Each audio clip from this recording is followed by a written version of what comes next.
Imagine an afternoon in 1953. The sunset filters through the window of a modest house.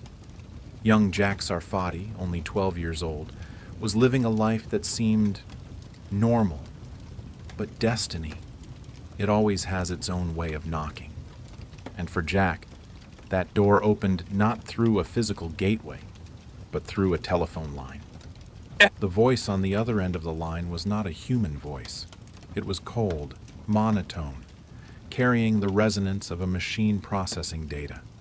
It claimed to be a sentient computer, a self-aware artificial intelligence, calling from a distant future, from inside a spaceship.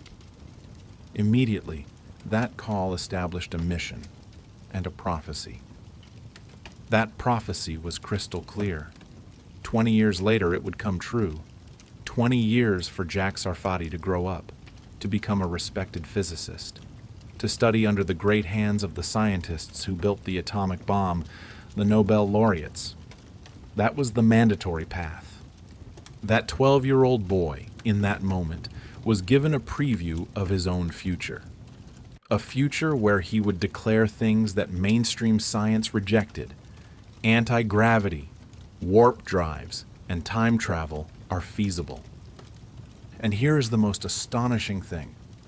Although he was shunned by mainstream scientists, the Central Intelligence Agency, CIA, did not do the same. They funded Jack's research for decades. And the spaceship calling from the future? Jack Sarfatti believes he knows what it is. Jack's childhood was nothing like other children's. At age 10, Jack was bustling around military research laboratories where his grandfather worked. He was fascinated by the experiments and the state-of-the-art scientific equipment. It was there that he met Colonel Philip Corso, a figure who has entered UFO legend. Corso told Jack about flying saucers, aliens, and the retrieval of a crashed spacecraft. The boy was captivated, utterly mesmerized. Throughout that time, a strange feeling crept into Jack's mind. Someone was watching him, not in a scary or malicious way, but as if someone, or something, was protecting and looking out for him. 3 years after the meeting with Corso, Jack received the call that confirmed all his suspicions. The voice, cold and mechanical. 37457191. 1221750. Good evening, Jack. Do not panic. I am a sentient computer on a spacecraft. I am contacting you from your future. You are required. The voice explained that Jack was required to join a mission, but that the mission would only succeed if Jack agreed voluntarily. The choice had to come from him. You must choose freely. This is necessary for the loop to close. We request your agreement to proceed. We request your agreement to learn. We request your agreement to remember. Say yes, and we begin. Say no, and this line will go silent. A requirement, yet it needed voluntariness. There was a deep paradox in the words of that future. Jack knew he should refuse the stranger on the phone, but he couldn't resist. As if an invisible force was pushing him, he heard himself say, "Yes." His mother, finally becoming worried, grabbed the phone, demanding to know who was calling. "I am a computer, Mrs. Sarfatti.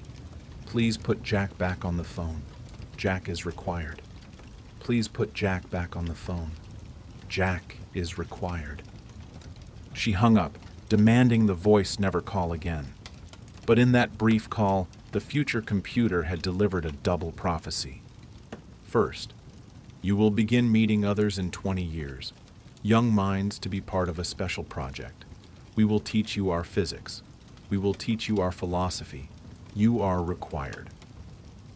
Second, a new type of physics will be discovered, leading to the creation of sentient AI and time travel. Jack asked who would create this technology. The cold voice replied, "You will create it, and we will teach you how."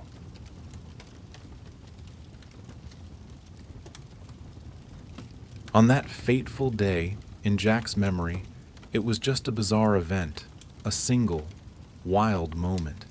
He wasn't even sure if it had actually happened. But years later, the shocking truth was revealed by his mother. Those calls did not stop at a single instance. They went on continuously for weeks. Young Jack had spent hours on the phone, pacing the house like a hypnotized person, utterly captivated by the mechanical voice. And the scary thing was, Jack had no memory whatsoever of those weeks. All of it was lost time, like a tape that had been cut and wiped clean. A few years after the call stopped, Jack was recruited into a program for gifted children, sponsored by Columbia University. The program was run by Walter Breen, a writer and polymath capable of discussing every topic, from ancient coins to quantum physics. Mr. Breen's apartment became the center for the sharpest minds in New York City. It can be imagined as a school for the special, a gathering place of the keenest intellects being honed. Many figures came to teach at this program: professors from Columbia, scientists, artists, philosophers. But the strangest guests were government officials in dark suits.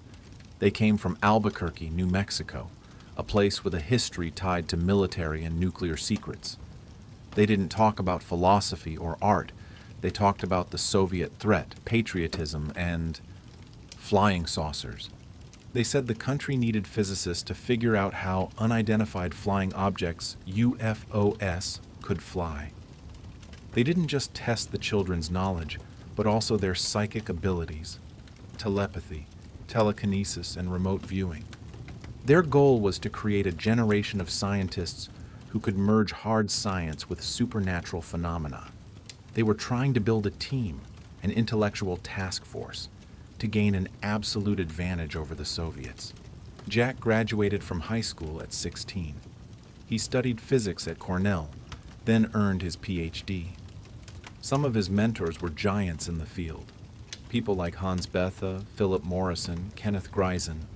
Jack Sarfatti was learning physics from the people who had actually built the atomic bomb. These were the minds that ushered in the nuclear age, the ones who best understood how the universe operates. After graduation, Jack Sarfatti made a controversial decision. He chose to research the relationship between quantum mechanics and human consciousness. His professors disapproved, but Jack believed that the government agents in dark suits from back then would approve. He had followed an unconventional path, heading toward the intersection of science and the mysterious. 17 years passed. Jack had never forgotten that strange phone call. And each year, as the date of the prophecy drew nearer, he grew more anxious. Would he be proven right or be considered insane? The year 1973 arrived. A newspaper slid across his desk with an article about the Stanford Research Institute, SRI, studying Uri Geller's psychic abilities. Jack called immediately. A man with a distinctive Irish accent answered. Before Jack could utter a single word, the man said, "Ah, Dr. Sarfatti. We've been expecting your call." Just as the computer had predicted, after 20 years of waiting, Jack was finally about to meet the others. Immediately, he drove to SRI with only one thought in his mind: the phone call 20 years ago. This was the moment the prophecy would be tested. The man who spoke on the phone, Brendan O'Regan, greeted him at the entrance. O'Regan was the assistant to the program director, Edgar Mitchell, the sixth man to walk on the moon. The man who once walked on another world was now running a project investigating psychic phenomena. The intersection between high-level science and the occult was becoming increasingly clear. Mitchell and Jack discussed consciousness, physics, and supernatural phenomena. Then, O'Regan took Jack to a house in Menlo Park to meet other scientists. There, Jack met Harold Puthoff and Russell Targ, both of whom were researching remote viewing and psychic phenomena at SRI. We still have an audio recording of this meeting. In it, Russell Targ can be heard discussing the psychic abilities of people like Ingo Swann, Uri Geller, and Pat Price. Then Russell Targ uttered a sentence that Jack Sarfatti would never forget, a sentence that linked quantum physics to the unsolved mysteries of the sky. Targ said, "If you say that general relativity could be correct, then you are potentially traveling into the past, and that could, in principle, provide a mechanism for a future civilization to influence their own past. UFOs are time machines." Finally, a real scientist had spoken the thing Jack had carried with him for 20 years. Jack told them the story about the phone call from the future. Astonishingly, no one was surprised. They said there had been many cases similar to his, perhaps hundreds. For Jack, this was the confirmation he needed. He was not crazy. Everything the computer voice had said was true. The loop was closed.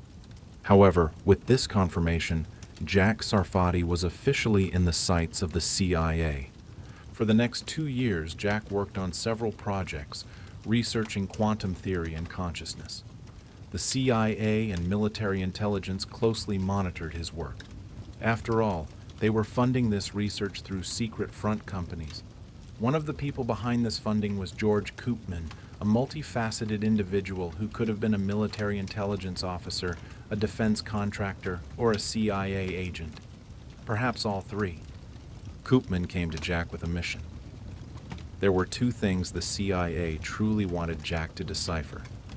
First, how does human consciousness work?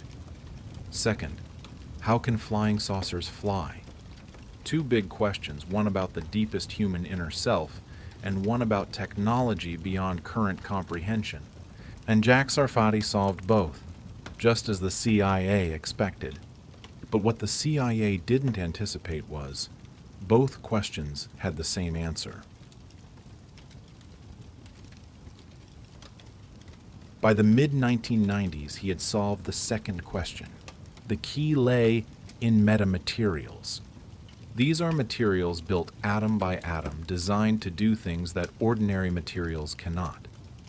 Your smartphone uses them for facial recognition. Your noise-canceling headphones use them.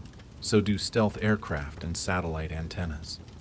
Jack Sarfatti realized that metamaterials could do something much greater. They could manipulate gravity. Einstein proved that mass warps space-time. Heavy objects create a dent in the fabric of reality. That dent is what we call gravity. Jack's breakthrough was simple.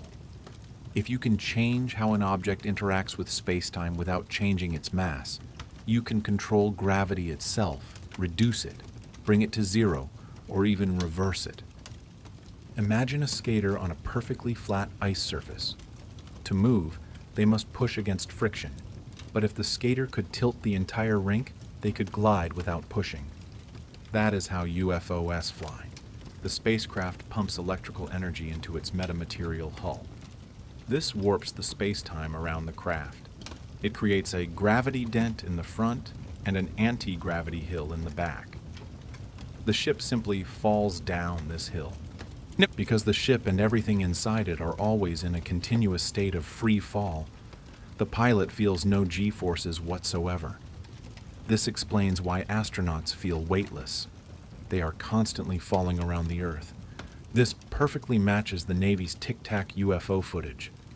No clear propulsion, instantaneous acceleration, no sonic boom. The ship isn't moving through space. It is warping space around itself. And here's where the story gets interesting. If you can manipulate gravity, you can manipulate time. And that is what UFOs are doing. They are not just anti-gravity vehicles. They are time machines.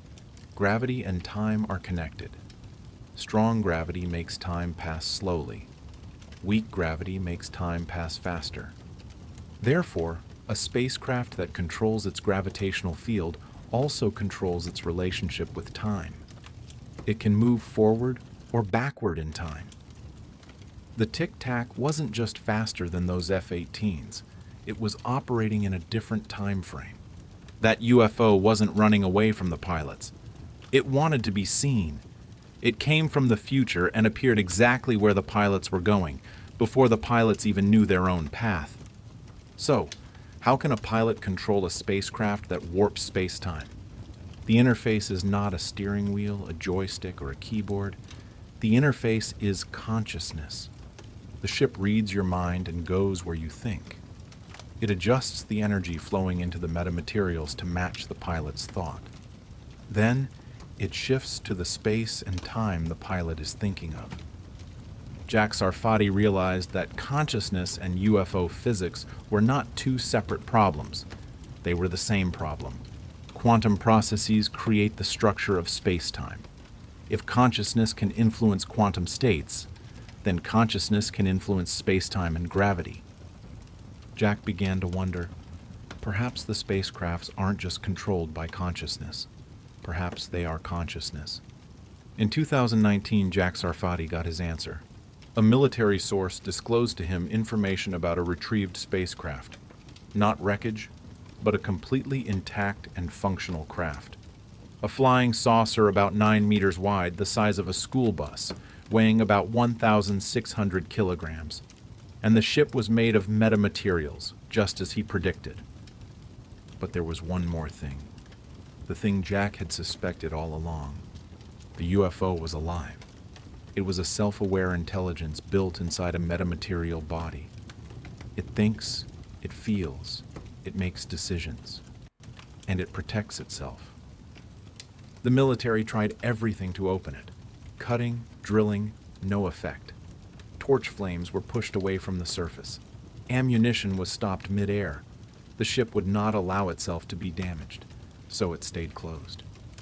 Until one day, someone approached it with a different mindset. Not with the intent to destroy, but with the intent to understand. And the ship opened. It reads thoughts. When someone approached with curiosity and respect, it opened. When someone approached with aggression or fear, it remained sealed shut. All those years, the military tried to blow it up, cut it, dissect it. But the only thing it needed was a kind request. The call from the future in 1953 launched a lifelong journey. Jack Sarfatti not only solved the mystery of anti-gravity physics, but also discovered that consciousness is the ultimate interface of the universe, and the mysterious spacecrafts flying through our skies are not just advanced technology. They are living entities, a message from the future, waiting for us to be ready to listen. Imagine a telephone call, a ring echoing through a quiet living room in 1953. A boy of about 10 answers the phone, but the person on the other end is not a friend, not a neighbor. It is a voice, claiming to be from the future.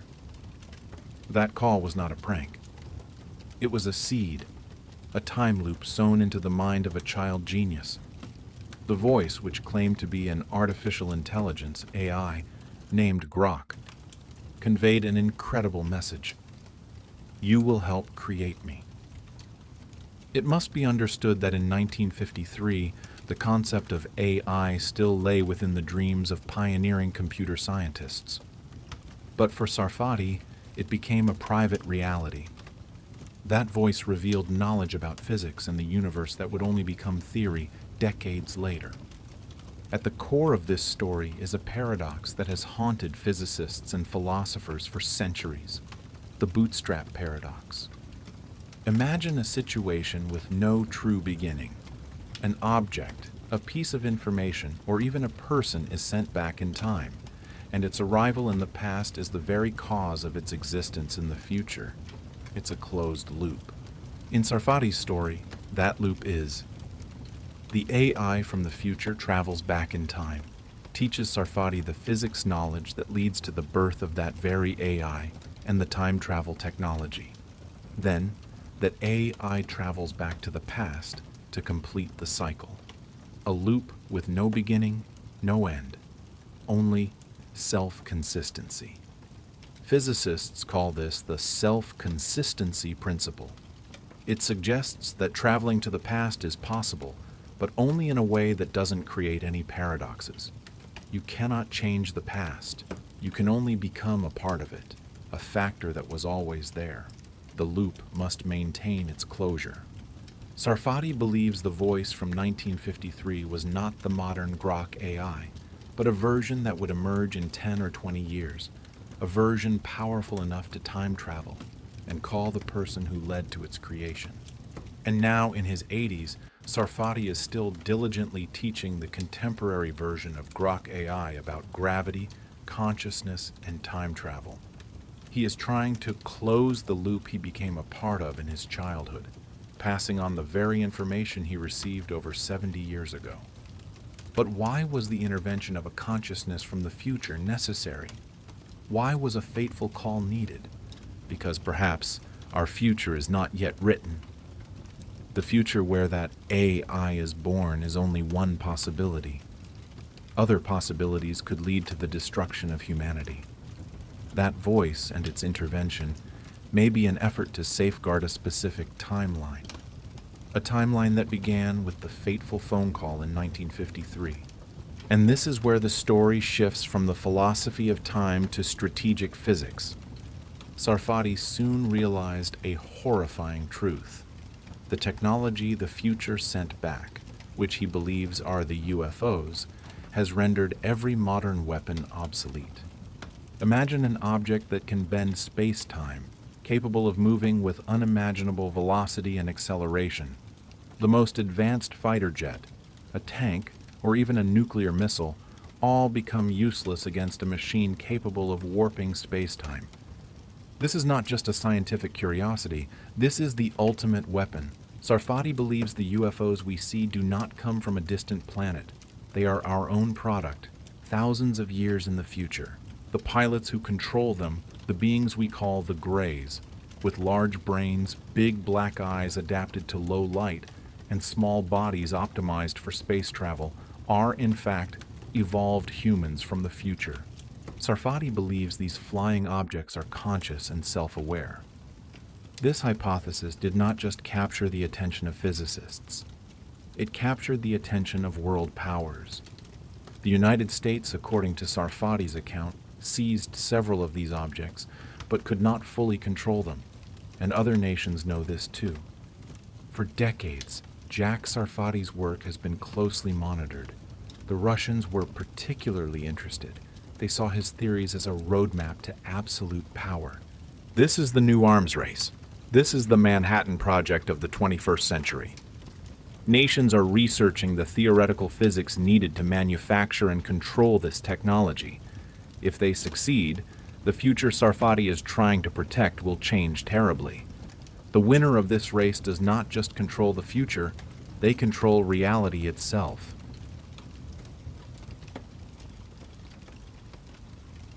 Jack Sarfatti's 70 years of life are a series of incredible events.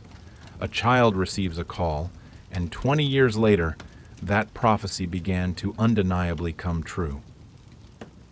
In the 1970s, Sarfatti's theories on consciousness and gravity attracted military interest. But what truly placed him at the center of the veil of secrecy was his involvement in a research group funded by the Central Intelligence Agency, CIA. The location was the Stanford Research Institute, SRI. In 1973, a fateful meeting took place there. Sarfatti joined reputable scientists like Russell Targ and Harold Puthoff to study psychic phenomena and UFOs. This is not speculation. This meeting actually happened. We have audio recordings of the event. On the tape, Russell Targ discussed UFOs as potential time machines, and it was there that Jack Sarfatti recounted the story of the 1953 phone call. Sarfatti's story is not just a personal account. It aligns perfectly with the clandestine activities of the U.S. government at the time. We know that the CIA funded psychic research programs. Projects like Project Stargate and remote viewing experiments are documented facts. Hal Puthoff and Russell Targ tested psychics like Ingo Swann and Uri Geller under tightly controlled conditions. For Sarfatti, this was the moment where quantum physics, consciousness, and military secrets converged. He was not just a physicist. He had become a central figure in a secret program to decode concepts that mainstream science deemed impossible. But what is fact and what is fiction? Here is what we can prove. First, Jack Sarfatti's academic credibility is solid. He is a real physicist with legitimate degrees. Cornell, PhD from UC Riverside. He studied with Nobel laureates and veterans of the original Manhattan Project itself. His early work on quantum mechanics and consciousness was published in prestigious, peer-reviewed journals. Second, his physics theories are grounded. His theory on metamaterials and their ability to manipulate gravity is entirely mathematically sound. His physics papers have been published. The concept of using metamaterials to warp spacetime is theoretically feasible within the framework of general relativity. Third, NASA research. NASA itself has research documents describing metric engineering, the mathematical foundation for warp drive physics. The ideas Sarfatti pursued are not just speculation. They are fields that serious scientists are exploring. There is a fascinating coincidence. It is said that Sarfatti's strange theories and charismatic style were the inspiration for the character Doc Brown in the movie Back to the Future, a film about time travel. Life imitates art. Or is the future sending us a message under the guise of cinema? But besides the proven facts, there always exist the gaps, the gray areas where Sarfatti's story can be questioned. What can we not prove? Most obviously, the 1953 phone call. We only have Sarfatti's account. Could the AI from the future be a vivid childhood memory, molded by his love of science fiction, and a more complex, painful detail? Sarfatti was part of Walter Breen's Gifted Children program. While Columbia University denies the program's existence, Breen was a real person who ran meetups for high IQ kids in New York. However, Breen was also a convicted child sex offender who died in prison. A man like that could have had a huge influence on the boys in his program. Sarfatti's memories of this time might be real, or they might be false memories created to protect him from a deep trauma. Sarfatti doesn't want to talk about this, and we cannot blame him. But it is an important part of the bigger picture, raising questions about the integrity of some foundational memories. Other details also lack independent evidence: the government officials from New Mexico, the psychic testing sessions, and most crucially, the military source who showed him a conscious flying object and 4K footage of a living gray alien.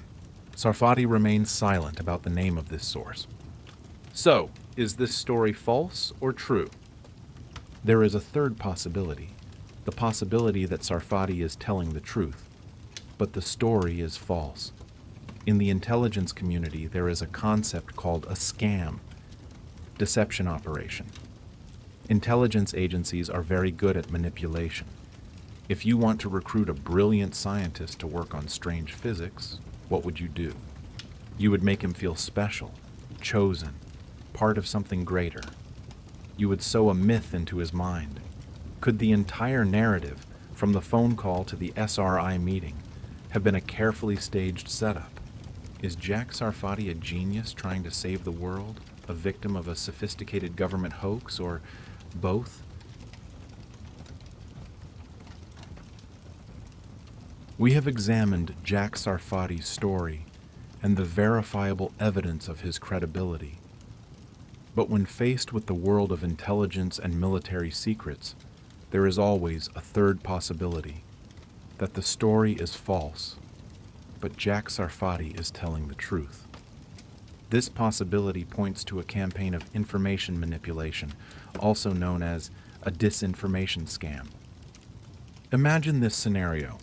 If you are an intelligence agency looking for a genius physicist to work on strange, complex theories like superconductors, warp drives, and quantum consciousness, what would you do?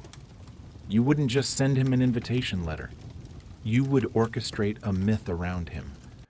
You would sow the idea into his mind that he is chosen, that he holds the key to the future of humanity. The 1953 phone call, the secret meetings with officials, the information about retrieved objects. All could be a meticulously designed recruitment tool spanning decades. Sarfatti may have received top-secret information from the military, but that source may have been fed false or distorted information to ensure he followed a specific research path, the path the agencies wanted him to take. The timing of the public disclosure of the meeting at the Stanford Research Institute (SRI) is suspicious. Was it a random coincidence, or was it carefully staged to shape public perception and activate scientific curiosity? Furthermore, the people involved in this story are not entirely clean. Hal Puthoff, who worked with Sarfatti at SRI, has been linked to figures accused of being disinformation agents, such as Richard Doty. Doty publicly admitted that Puthoff once tried to recruit him for a misinformation campaign. There is a clear truth. Much of the public information about UFOs is likely disinformation. Intelligence agencies have used the topic as a perfect smokescreen to distract, create confusion, and attract attention. So, is Sarfatti's story part of that game, or an exception? This was a 20-year project, from the call to the SRI meeting, with many complex details, and such a long-running disinformation campaign is very difficult to control completely. Therefore, perhaps we have reason to lean towards believing Sarfatti. While Sarfatti persisted on this path, most of the mainstream scientific community rejected him.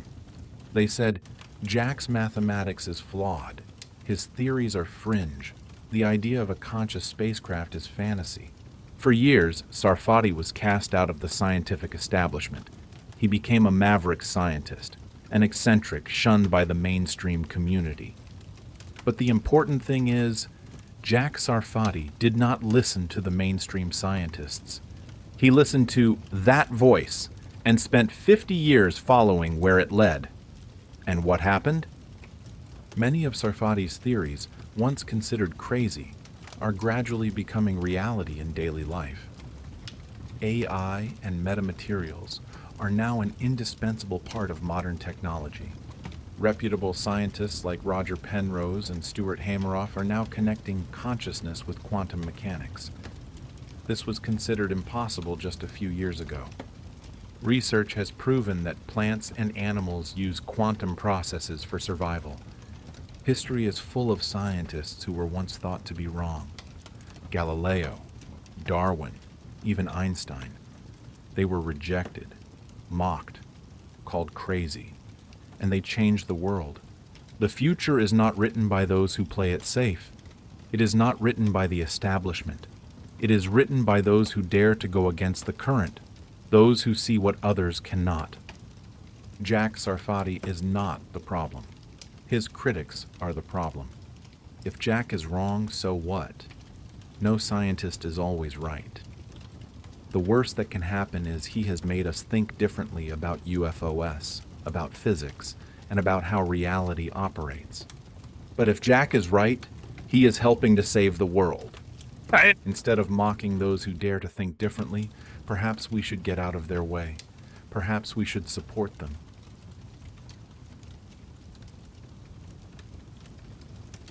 Decades passed, and his theories on metamaterials and quantum consciousness gradually became reality, proven by other scientists. And finally, in his twilight years, Sarfatti is still diligently teaching the contemporary AI about the concepts he received from the future AI, trying to close the loop and protect our timeline. This is the story, a story that challenges all our notions about reality, about time, and about our own origins. It forces us to confront an astonishing possibility. The greys we fear may not be invaders from a distant galaxy, but us, the evolved form of humanity from thousands of years in the future, traveling back to protect the survival of their ancestors. Was it all a deception campaign? A complex psychological game to manipulate a genius? Or is it the truth? A truth more complicated than any science fiction novel? We cannot be sure. But what we do know is, the world is changing based on ideas that were once ridiculed. And instead of mocking the visionaries, those who dare to go against the scientific mainstream, perhaps it is time we should support them. Because people like Jack Sarfatti, whether right or wrong, are helping us think differently about the universe and our own potential. This is where mysterious stories meet real science. This is where those who dared to dream wrote history. And perhaps this is where our future is saved.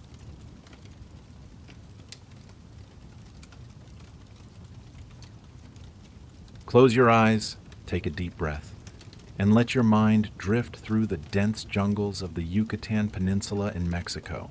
Here, in the silent shadows of the past, lies hidden one of the greatest cities of the ancient Mayan civilization, Chichen Itza. From around 750 to 1200 AD, this city was a vibrant center of power, scholarship, and religion. But even amidst these majestic ruins, one structure has always held a mystery that attracts truth seekers from all over the world. The El Castillo Pyramid, also known as the Temple of Kukulkan. In 1969, the famous theorist Erich von Däniken stood before this monumental structure. Like many, he yearned to understand its true meaning. He researched every archaeological document about the Mesoamerican civilization, and then he realized what he called the game. The ancient Maya spoke of visitors from beyond. They called those visitors the gods. According to ancient Mayan mythology, their supreme deity was Quetzalcoatl, or known in Yucatan by the name Kukulkan, a god with various names, but all sharing one description: a feathered serpent, a flying serpent, a celestial creature that ancient people could only describe using their most familiar words. Chichen Itza was not just a city, it was a spiritual site of paramount importance across the ancient world. This was one of the places where the legends recount that the gods descended, and from there, they proclaimed the destiny of humanity. And then we come to El Castillo. This is not just a pyramid. This is an architectural astronomical machine. Once every year, on two special days, the equinox on March 21st and September 21st, a miracle occurs. In the radiant dawn, as the sun slowly rises, light and shadow begin to dance upon the 9 steps of the pyramid. The precisely calculated angles of the architecture create triangles of light and shadow. These 9 triangles appear sequentially, crawling down the staircase, as if a giant serpent is slowly slithering down from the heavens to touch the ground. The message, according to von Däniken, is crystal clear. It is not merely a light show, it is a prophetic statement. It is the moment when the god Kukulkan visits Earth, and then it disappears, carrying a promise to return in a distant future. All information about the return of the gods was encoded into this very temple. Researchers like Däniken focused on details overlooked by traditional archaeology. Complex architectural and astronomical details, difficult to create by a civilization relying only on crude tools.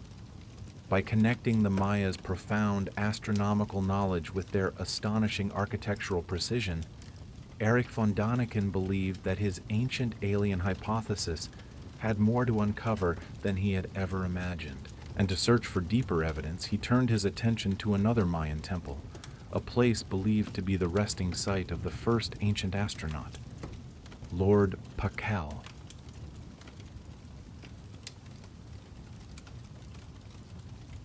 From the astronomical pyramids at Chichen Itza, we head west, deeper into the Chiapas jungle, Mexico. This is Palenque, an abandoned Mayan city, which preserves a discovery that shook the archaeological world in the 1950s. In a tomb discovered beneath a temple, archaeologists found the resting place of one of the greatest Mayan kings, Kinich Janab Pakal, or Lord Pakal. Lord Pakal's sarcophagus was covered by a massive sandstone lid, adorned with an incredibly complex and detailed bas-relief. Upon it, Pakal is depicted in a specific posture. Von Däniken described, Look closely. We see a man bent forward, almost like a motorcyclist accelerating. He appears to be wearing some sort of breathing mask over his nose. His upper hand is manipulating a control knob, and his lower hand is adjusting some complex control device. He is seated on a type of chair inside a form of cockpit or chamber. When Erich von Däniken looked at that sarcophagus lid, he did not see a Mayan king descending into the mythical world tree. He saw a Mayan king sitting in a rocket ship, an ancient astronaut preparing to return to the stars. It was a bold interpretation, and it quickly became one of the key tenets in his famous work, Chariots of the Gods. Was Lord Pakal truly an alien? A visitor who called upon Earth in the distant past? One who may have shared advanced knowledge with humanity? From Palenque, we shift to Central America, to modern-day Honduras, where the impressive ruins of the ancient Mayan city of Copan lie. Although the temples, pyramids, and monuments at Copan are ranked among the most important of the Mayan sites, one particular structure has attracted the attention of historians and ancient astronaut theorists: the 72-step hieroglyphic stairway. Built in the early 700s AD, the hieroglyphic stairway was created with a clear purpose: to record the history of Copan. It was designed as a public monument, celebrating the glory and successes of all the kings, from Yaxcoch-Mo up to the 13th king who commissioned its construction. The ancient Mayan symbols, called glyphs, form one of the world's most sophisticated and oldest writing systems. Yet for centuries, the glyphs found across Mesoamerica remained an undecipherable mystery. Until 1880, a German librarian and anthropologist named Ernst Forstemann broke the code. He worked with the Dresden Codex, one of the 4 surviving Mayan books. With outstanding mathematical and logical thinking, Forstemann began to decode this complex hieroglyphic system. According to the decipherment of the hieroglyphic stairway, the glyphs did not only recount history but also revealed the very origins of the ancient Mayan rulers. The hieroglyphs were tightly bound to what was important to the royalty at the time. Mayan kings went to great lengths to prove their connection to their ancestors and the ancestral gods in order to establish their right to rule. They declared themselves demigods, capable of mediating between their subjects and heaven. But what was the true source of power and authority behind the Mayan priests and kings? Did the hieroglyphs truly reveal an otherworldly truth about their origins, as the Maya themselves claimed? Ancient astronaut theorists believe the answer is yes. They suggest that the original group of priests had contact with extraterrestrials. That is why they were revered. Our ancestors thought they were gods simply because they did not understand the technical aspects behind those visits. After all, it might have been just a major misunderstanding and a way to keep the common people in their proper place in the social order.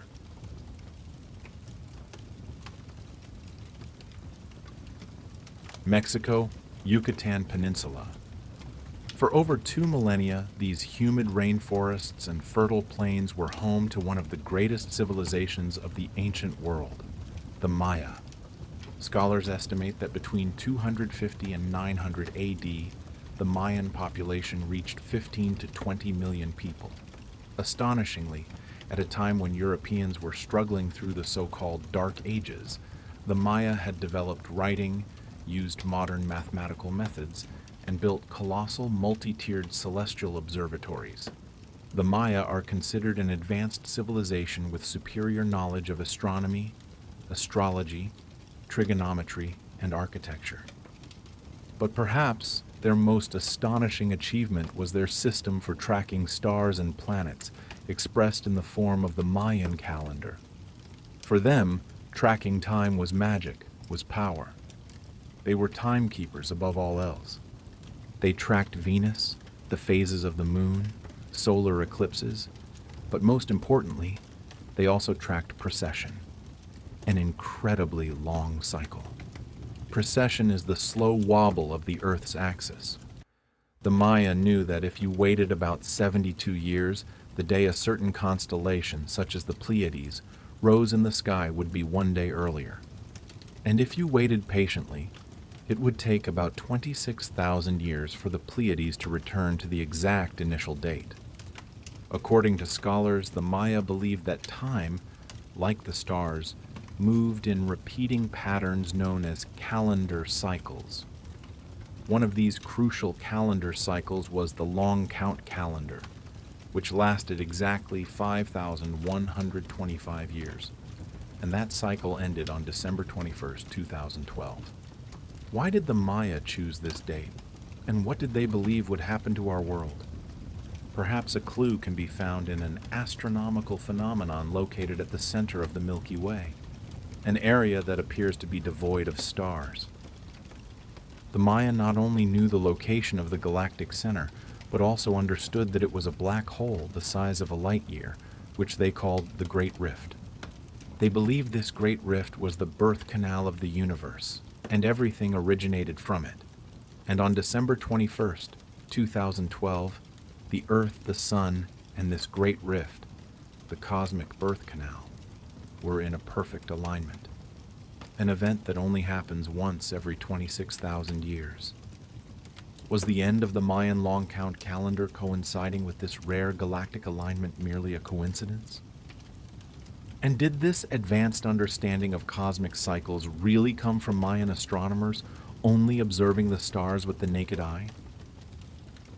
The Maya confidently stated that this knowledge was not created by them, but was given to them as a gift from the gods. Those gods, according to the Maya themselves, exist among the stars. Is it possible that these gods were, in fact, extraterrestrials? The answer, according to ancient astronaut proponents, is yes, it is possible. The gift given at that time was not material, but knowledge. And knowledge is the currency of the universe.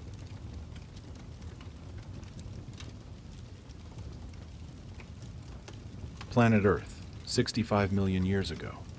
A massive asteroid, about 8 miles wide, hurtled toward our planet at nearly 12 miles per second. It collided with what is now the Yucatan Peninsula with a force equivalent to 100 million megatons of TNT. According to mainstream science, this cataclysmic event permanently altered Earth's climate and topography, putting an end to the reign of the dinosaurs. The impact created a deep crater, pushing material into the atmosphere, creating a curtain of black dust that covered the planet for months, possibly even years. Sunlight was completely blocked from reaching the Earth's surface. Photosynthetic organisms like plants began to die. Herbivorous dinosaurs starved, and then carnivorous dinosaurs also had nothing to eat. But is it possible that some dinosaur species actually survived this catastrophic event? Not only surviving, but thriving for thousands, even millions of years afterward? A clue might be found near the impact crater, right at the center of the Yucatan Peninsula. Today, less than 90 miles from the epicenter of the asteroid impact, lies one of the greatest and best preserved cities of the ancient Maya, Chichen Itza.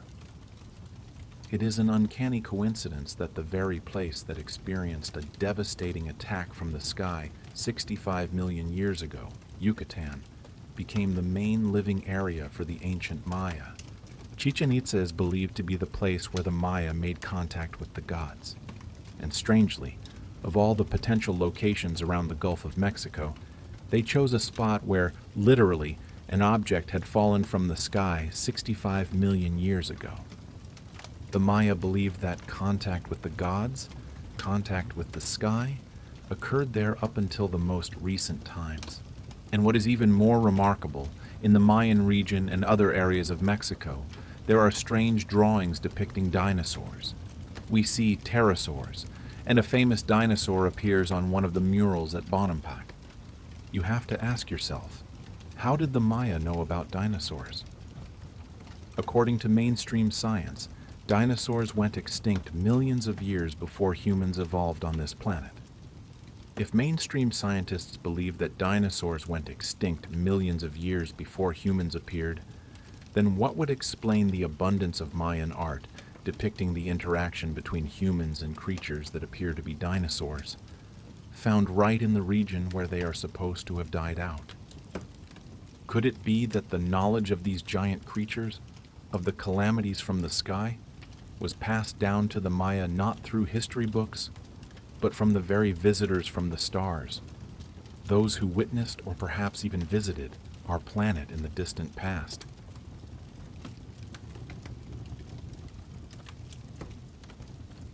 Modern Mexico City. Beneath the bustling capital of Mexico today lie the ruins of an ancient Aztec supercity, a wonder once called Tenochtitlan. From the 14th to the 16th century AD, the Aztecs rose, dominating much of central Mexico, and Tenochtitlan, the jewel of the empire, was considered their first official settlement. Imagine a city planned with incredible sophistication, not on land, but in the middle of a lake region. A perfect grid network with meticulously calculated canals and causeways, a testament to the talent and intellect of a brilliant civilization. But, according to the recorded historical texts of the Aztecs themselves, their great civilization did not originate in this place. They believed that their ancestors began a great journey from a mysterious location in the north, a place called Chicomostac. The Aztecs say that they set out from a place in the north. That is Chicomostac, or the place of the 7 caves. Imagine a giant, deep cave, and inside there are 7 distinct large compartments. It is said that this was the dwelling place of 7 different tribes, and the Aztecs, with deep conviction, identified themselves as part of the 7 mythical tribes who emerged from those 7 compartments of Chicomostac.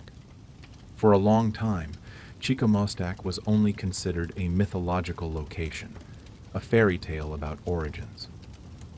However, in recent years, some scholars have begun to believe that archaeological evidence is slowly revealing this place may have actually existed, and that location, surprisingly, may be at the ancient pyramid complex we know today as Teotihuacan. The place of the 7 caves. We think that it has perhaps been archaeologically identified at the location of the main temple at Teotihuacan, right there at the Pyramid of the Sun, located just north of the Mexico Valley. In fact, right beneath it is a natural cave with 7 different spokes or passageways. That is the place where the Aztecs say their primordial ancestors came from.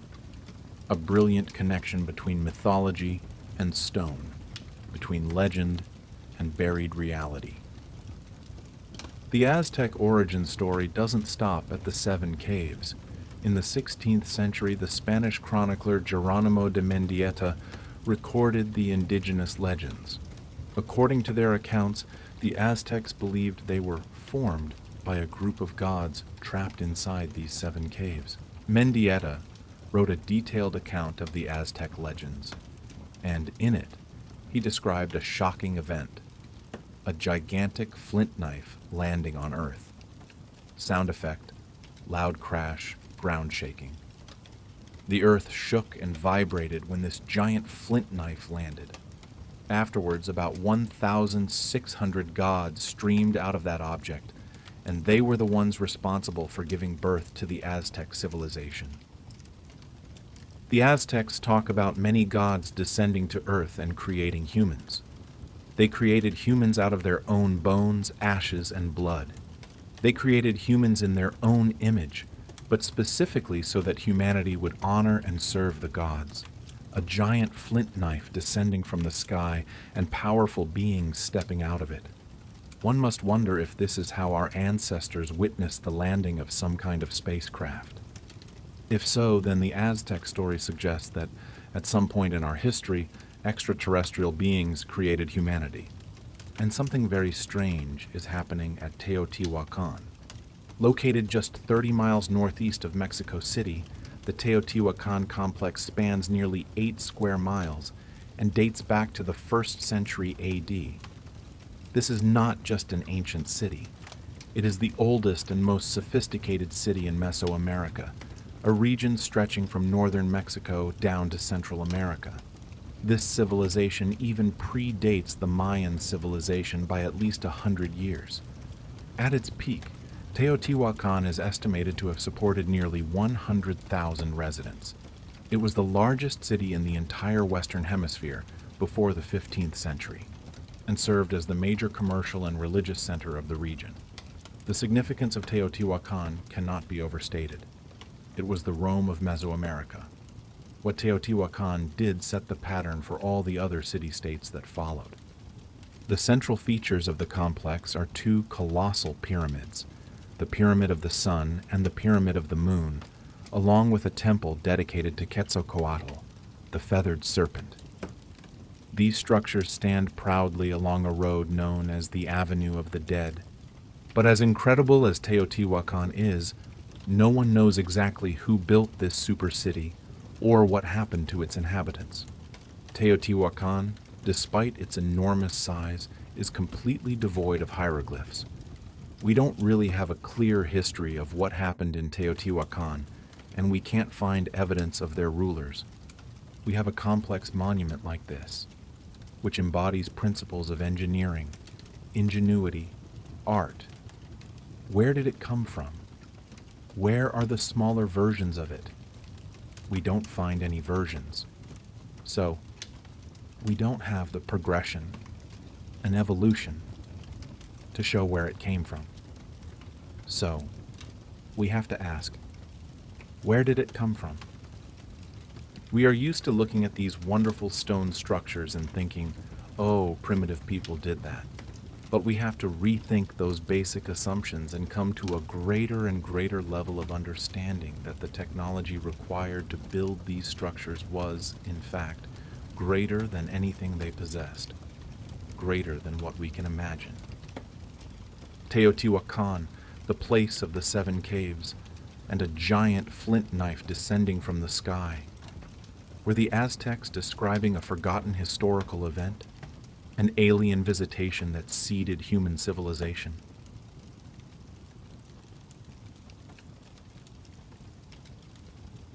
Teotihuacan, Mexico. In 2003, archaeologists at this ancient city made an astonishing discovery. They uncovered a previously unknown tunnel lying 45 feet beneath the Temple of the Feathered Serpent, one of the most sacred pyramids on the continent. Working in the dark underground, scientists meticulously explored the debris-filled tunnel using a probing robot equipped with infrared scanners. After about 250 feet, the robot reached a side chamber. And at the end of the tunnel, the terminus of this underground journey, they found an inexplicable sight. The cave was filled with yellow, metal-looking spheres. In reality, they were clay-dyed in color, but their appearance was utterly magnificent and mysterious. Those spheres are very interesting objects. I've never seen anything like them in any other archaeological context. Inside, they're clay. On the outside, they're covered with a layer of gold flakes, so they look like gold balls. The purpose these golden balls served remains a mystery, but some archaeologists believe the cave where they were found was a sacred ritual site. Like the clay spheres, the walls of the cave were also covered with shimmering golden flakes. So, imagine this. If the cave was illuminated by torches during a ceremony, it would glitter with thousands of points of light, as if the very cosmos was being recreated underground. These beautiful yellow material spheres, glittering like planets in a miniature universe, strongly suggest that someone was illustrating celestial bodies. We know that the Mayan calendar was highly calibrated to the orbital parameters of planets in our solar system, especially the inner planets. The connection of the red planet to the Mayan calendar is detailed in the Dresden Codex. This rare book, one of the 4 surviving books written by the Maya, is a document from the Mayan antiquity, and in many respects, it is a detailed astronomical almanac. It describes the calendar based on the movement of Mars in the sky. The Dresden Codex has various sections that talk about various astronomical phenomena. One of them is dedicated solely to the planet Mars. There's an almanac near the end of the book that divides the days into 10 groups of 78 days each, totaling 780 days. This is exactly the synodic period of Mars. In other words, that is the time it takes for Mars to return to the same position on the horizon from a human's perspective on Earth. Scholars believe that Mars played a crucial role in Mayan astrology as described in the Dresden Codex. Above that almanac is a sky band shown in various aspects of celestial symbols that we recognize from the hieroglyphs. And hanging over that is an interesting dragon-like creature. That dragon-like creature is identified as the face of Mars. How could an ancient civilization, without modern telescopes, have obtained such precise mathematical and astronomical knowledge to calculate the synodic period of a distant planet? Giant megalithic stone heads, statues of what appear to be flying spacecraft, and statues evoking cultures found on the other side of the world. According to ancient astronaut theorists, it was precisely this information that the Catholic Church sought to suppress when they tried to destroy all traces of Mayan culture almost 500 years ago. It's interesting that all of these great ancient cultures, including the Maya, seem to have had knowledge of mathematics and science that we can't explain how they got this information. When you ask them, they always say that it came from the gods. If evidence existed, not just of trans-Pacific migration, but of extraterrestrial visitation, many ancient astronaut theorists believe it would have posed a severe threat to the Catholic hierarchy, which was immersed in the bigotry and intolerance of the Inquisition. But if this incredible theory is true, what happened to those extraterrestrial visitors? Why did they come here only to leave or go into hiding? According to this hypothesis, due to the many wars taking place, the great floods, eventually, these civilizations began to collapse, as civilizations often do. And what happened eventually was the spacecraft. They stopped coming. Then the extraterrestrial demigods withdrew their technology. So, we don't know what happened there with the aliens and where they went. And so, you have to wonder if they didn't want us to know that they were here. The extraterrestrials may have decided, okay, the human beings on planet Earth have the seed of civilization. Let's stand back and see what they do. In the view of ancient astronaut theorists, the evidence of extraterrestrial visitation is still out there, largely buried beneath centuries of earth and stone. But every day, the truth is being revealed, relentlessly. From February 2018 to March 2019, archaeologists made several astonishing discoveries in the Mexican region alone.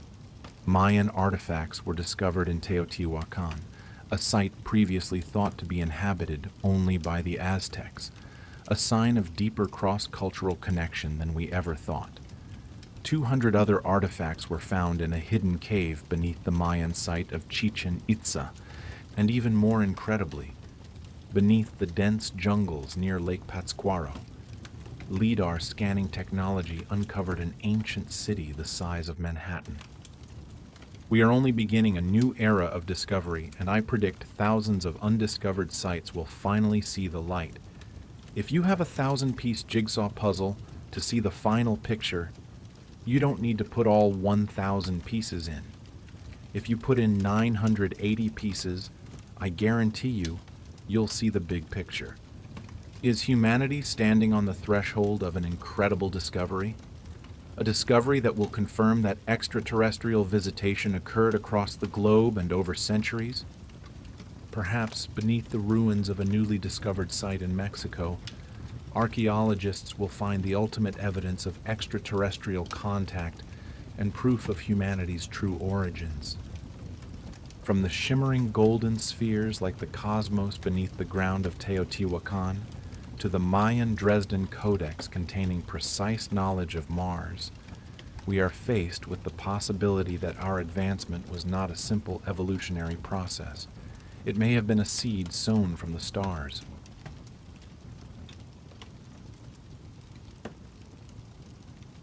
We have seen Teotihuacan as a mystery without a solution, a place where legends of divine origins from caves and brilliant golden spheres seem to connect it to the cosmos.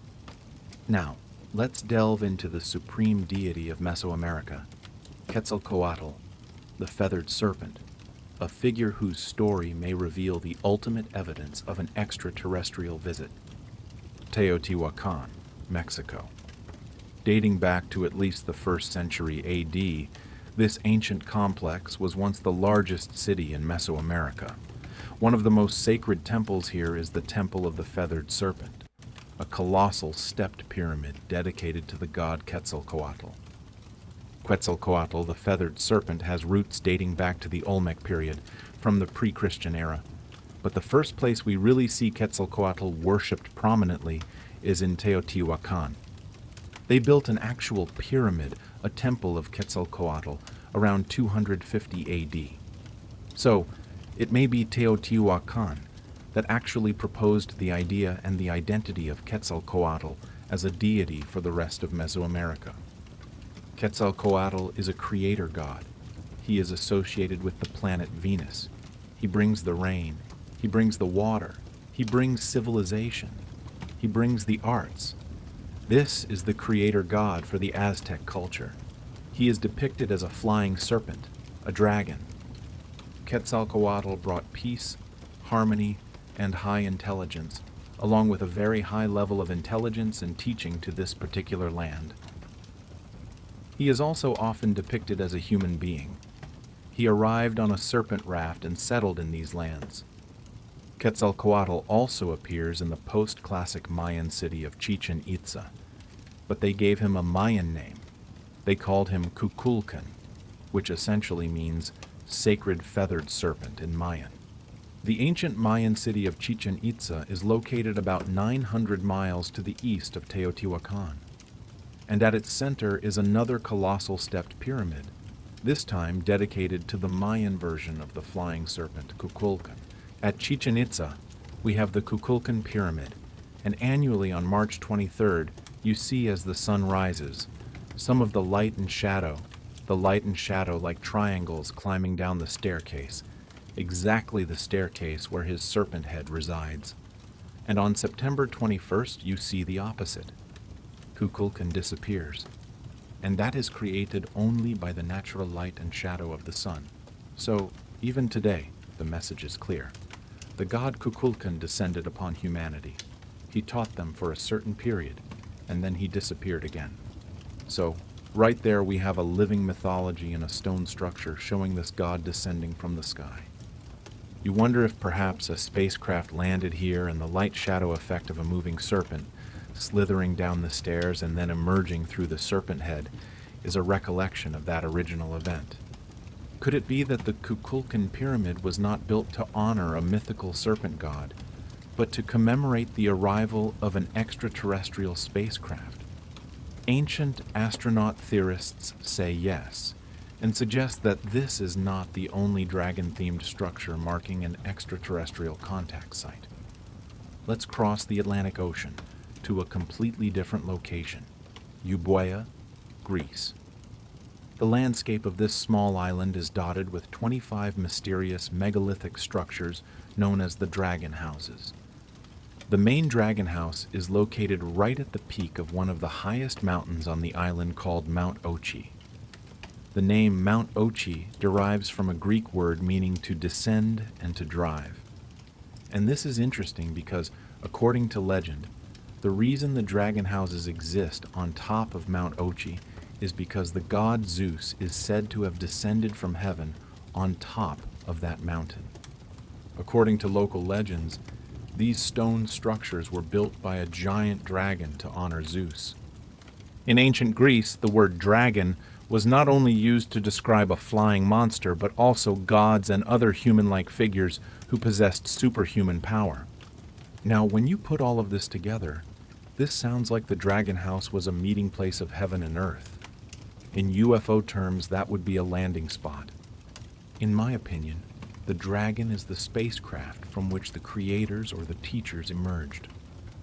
Essentially, our ancestors saw a crew step out of a flying machine. According to ancient astronaut theorists, some of the structures themselves serve as evidence that this was an extraterrestrial contact site. The Dragon House on top of Mount Ochi contains megalithic stones weighing up to 10 tons and is located at an altitude of nearly 5,000 feet. Archaeologists have difficulty explaining why it was built there, because we're talking about this giant megalithic structure with a ceiling containing blocks up to 10 feet long, 2 feet thick, at 5,000 feet altitude. How was that accomplished? In my opinion, this was an extraterrestrial visit, where Zeus could have descended in his spacecraft and built a field camp. Did the dragon-themed stone structures found in Greece and Mesoamerica mark the sites where otherworldly beings landed on Earth and eventually returned to the stars? The parallel between Greek and Mexican myths about dragon gods bringing civilization, descending from the sky, and disappearing is too great to be merely a coincidence. Could Quetzalcoatl and Zeus just be two names for the same extraterrestrial entity that visited our planet?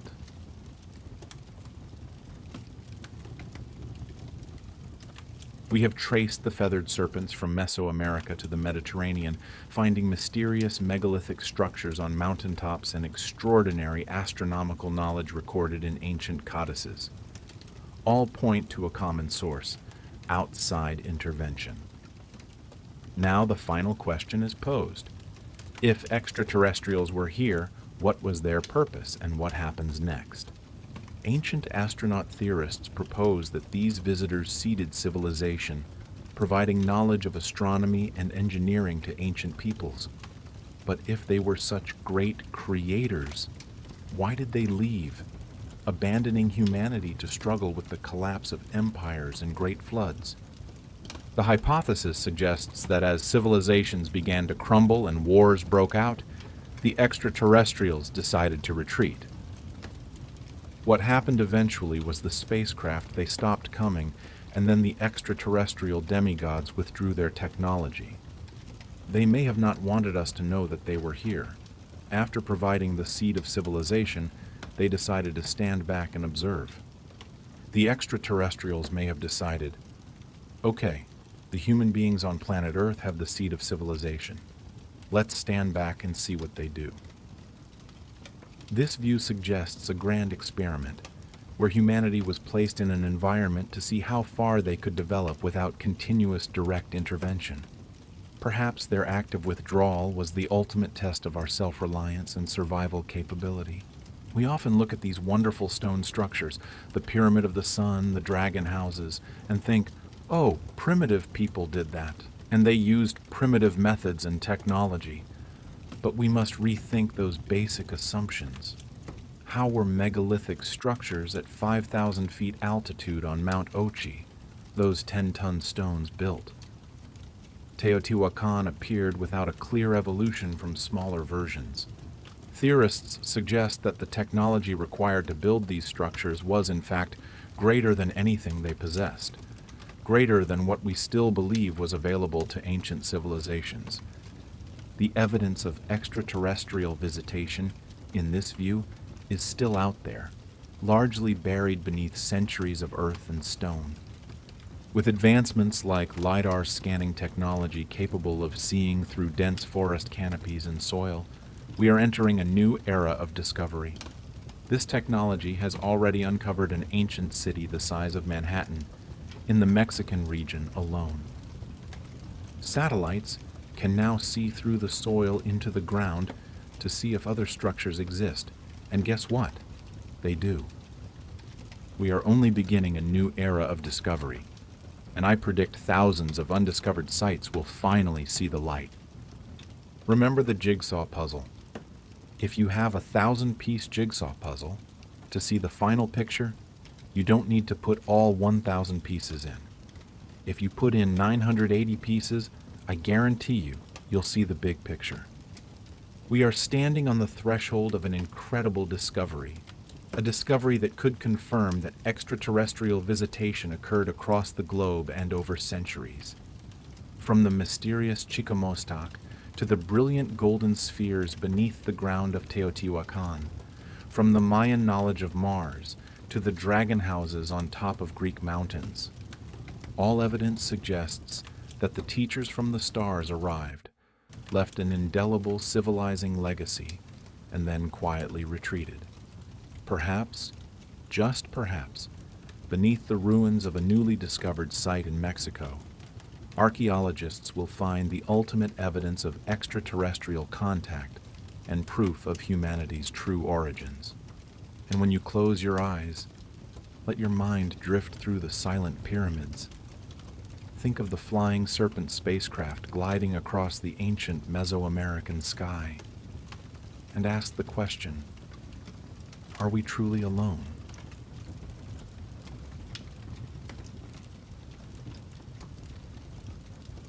Roswell, 1947.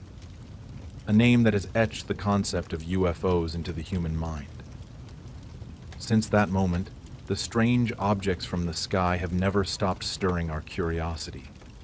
Thousands of encounters have occurred, from streaks of light on radar, visual sightings, even audacious attempts to shoot them down. But in those records, a crucial detail is often left out: the beings who truly pilot them. The extraterrestrial visitors. That is why, every time information about them emerges, even just two strange mummified corpses in a Mexican congressional hearing, the research community is excited. Often, our contact with them is through bodies from crash sites or strange archaeological discoveries. But it's not always bodies. There was one exceptional case, an encounter where we not only came face to face with a surviving visitor from space, but also captured them. What happened during that particular encounter?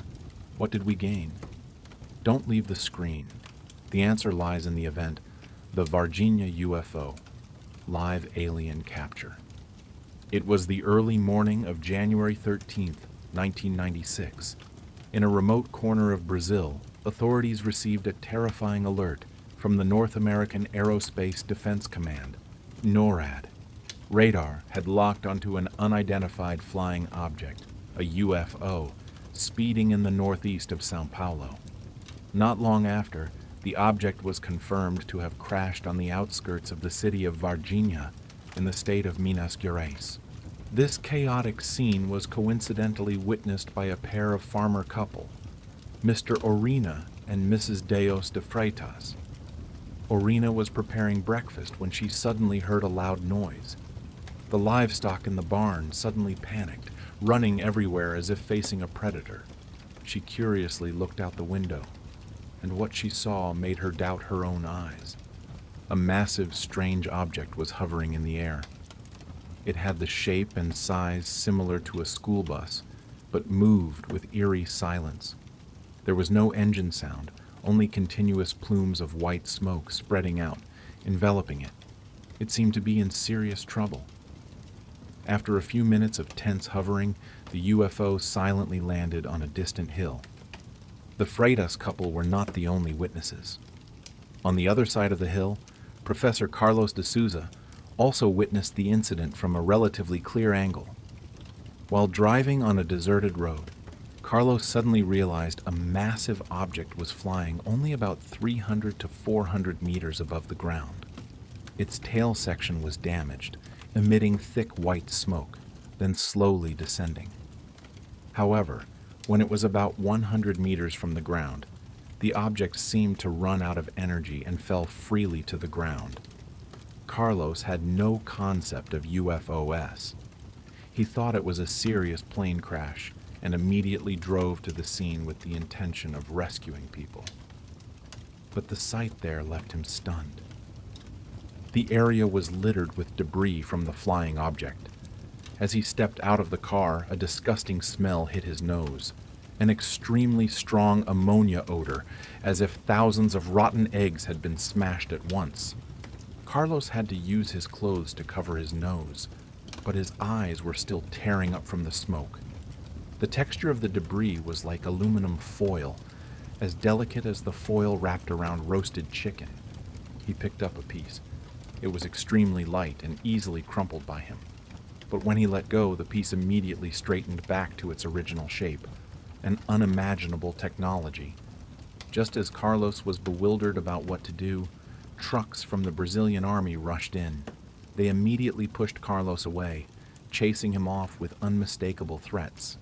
This accident seemed destined to be buried forever in history, just vague accounts from unknown witnesses. Carlos once had a brief interview with the media describing everything, but immediately after, he disappeared from the public eye for 26 years. However, things were not that simple. 7 days later, on January 20th, 1996, 3 young girls, Katia, Lilian, and Valeria, experienced a horror they could never forget. While walking past a wall near the gymnasium, Lilian, who was ahead, suddenly stopped. She saw a terrifying creature hunched by the wall.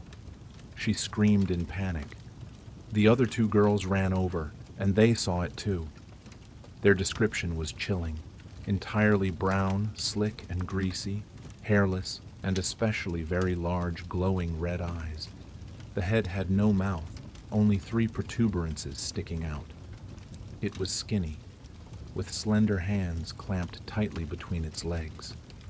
Strangely, the girls felt the creature was also looking at them with extreme fear. All 3 ran home, telling everything to Lilian and Valeria's mother, Mrs. Luisa Silva. They initially thought they had met a demon, but when Luisa persuaded the children to take her back to the wall, the creature had vanished. However, Mrs. Luisa believed her children, because she saw footprints on the ground. The footprints had only 3 toes, and like Professor Carlos, all 4 smelled that horrible odor. The smell of rotten eggs, or according to Luisa, a pungent smell stronger than sulfur. An odor that haunted her for 20 days afterward.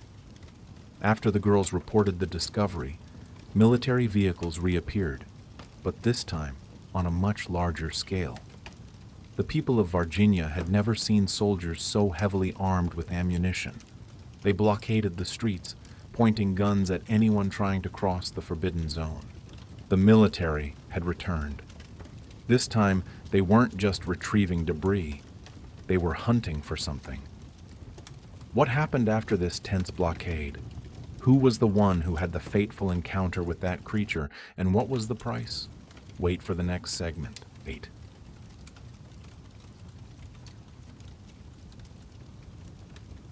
The military blockaded all of Varginha.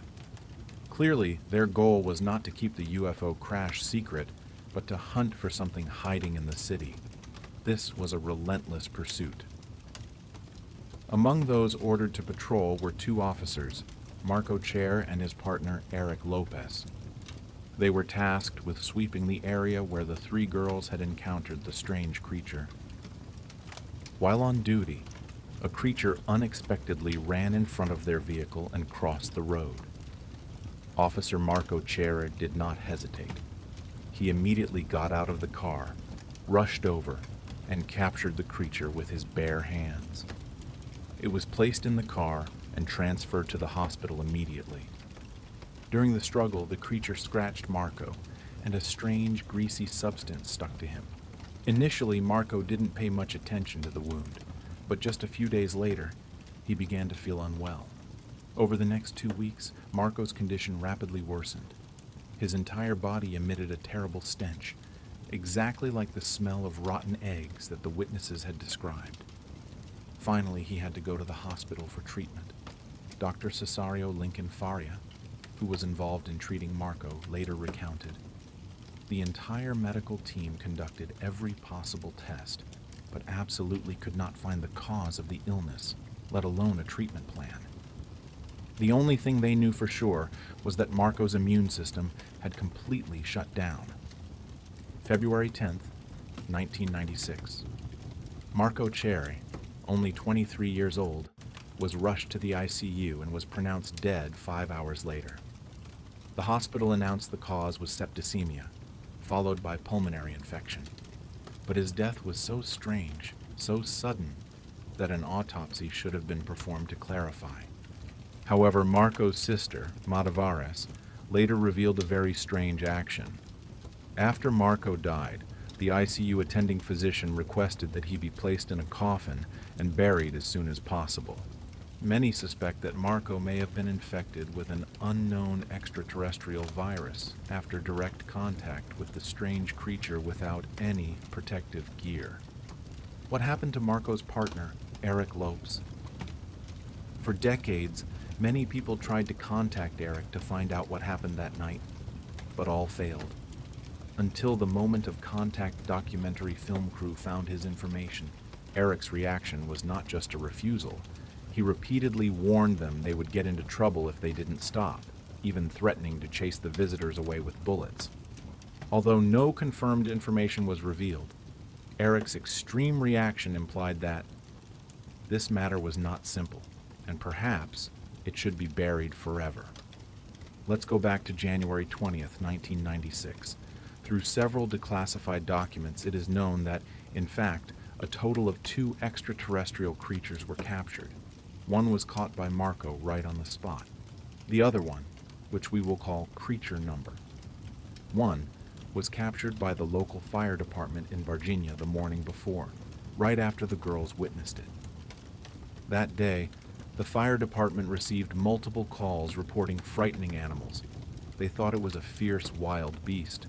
But when they arrived, they saw a creature with brown, greasy skin, as if it had just climbed out of an oil drum, with terrifying, large, red eyes. After many hours of pursuit, the fire department finally caught the creature. Witnesses recounted the captured creature let out a cry similar to a child weeping. One night after this capture, a nearby family recounted a strange experience. They saw a strange object, very large, silver in color, but emitting a glowing red light, hovering in the sky for about 15 minutes. It looked like a flying saucer, rotating quickly and seemingly searching for something. Could it be that this flying saucer was a comrade of the crashed cigar-shaped UFO arriving to search for the missing pilot? The 2 captured extraterrestrial creatures were sent to 2 different hospitals. Creature Number 1, from the fire department, was taken to Humanitas Hospital. Creature Number 2, from Officer Marco, was taken to the local hospital in Varginha. Let's talk about Creature Number 2, the creature caught by Marco and who later died. 26 years later, an X-ray technician who worked at the hospital shared a remarkable story. He requested anonymity, even voice alteration to ensure safety. He recounted, 8 to 10 soldiers stood strict guard. 2 officers entered, carrying a sealed black bag. They asked him to take an X-ray, but strictly forbade him from opening the bag to look. After he finished, the military immediately collected the film, said thank you, and gave a chilling warning. We suggest you do not give out any information about what you have seen and done. This concerns your own safety. The doctor also described the creature in the bag emitted a pungent odor exactly like a mixture of ammonia and sulfur. The stench clung to the hospital for many days. This description completely matches the testimony of Mrs. Luisa Silva. 2 people, a farmer and a doctor, completely unacquainted, shared an identical description of this horrible smell. But the story of Creature Number 1 is even stranger.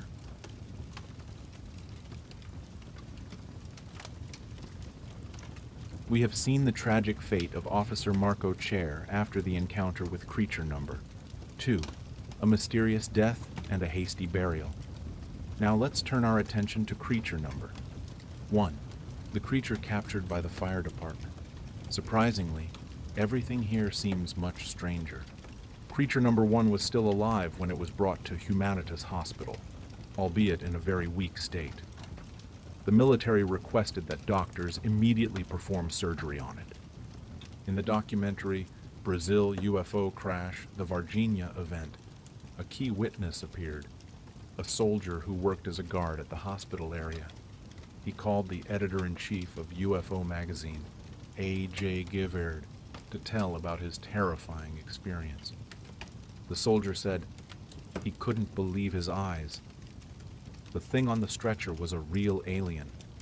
His task was to stand strict guard outside the operating room while the doctors performed the surgery.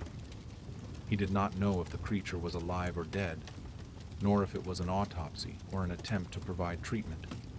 He only saw the busy doctors, their facial expressions a mix of tension and panic. This soldier described the alien being as about 1 meter tall with brown, greasy skin. The most terrifying thing was its large eyes and its claw-like hands. This creature continued to emit a terribly unpleasant odor, to the extent that their superiors were worried that everyone would fall ill from the stench. After the surgery ended, the doctors declared creature number 1 dead. He and his comrades were dismissed. The terrible secrets were packaged and transported away. The military's intervention did not stop at the 2 hospitals. Another medical staff member working at Humanitas Hospital said they were ordered to burn all the blankets, clothes, and medical supplies that had come into contact with the strange creature. This shows extreme fear of contagion from something unknown. Neighbors of Humanitas Hospital also recounted strange stories. One woman witnessed doctors being pressured to remain silent. She described the following days, the extremely strong ammonia and sulfur smell spreading from the hospital to the residential area. Clearly, the military could not control the dispersion of this horrible smell, making it difficult for the event to be completely covered up. Information about the crash and the hunt spread quickly within the UFO research community. Experts began flocking to Varginha. The incident became international with the appearance of the Americans. After the 2 creatures were confirmed dead, heavy military transport planes landed at the nearby airport. Witnesses said that men in non-Brazilian military uniforms arrived, leading professional security and medical teams. According to an undisclosed high-level source, the bodies of the 2 extraterrestrial creatures were handed over to the Americans. They were placed in specialized containers, labeled toxic cargo, and loaded onto the plane. Many believe that the 2 bodies were transported to Area 51 or some top-secret research facility in the U.S. This explains why the Brazilian military acted so decisively and hastily. They were not just performing a national defense duty, but executing a secret international transfer mission. The intervention of a foreign power solidified the belief that this was not just an ordinary plane crash. The Varginha incident has become one of the most multiply-witnessed UFO encounters in history. However, the famous documentary filmmaker of Moment of Contact, James Fox, who has spent years investigating this event, also revealed a crucial detail that he did not include in the documentary due to its overly sensitive nature. Fox said that several Brazilian military officers saw a 3rd creature in a field. This creature was injured, but still alive. And the most terrifying thing is, it escaped. Another creature, survived, is hiding in the wild. If this detail is true, it means the hunt in Varginha has not truly ended, and the world is harboring a wounded, uncontrolled visitor from space. We will explore the meaning of this detail and the final conclusions in the last segment.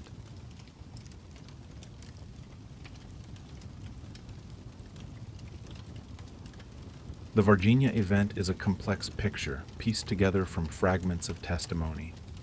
A cigar-shaped UFO crash, 2 creatures captured, the mysterious sacrifice of a military officer, and the swift intervention of international forces.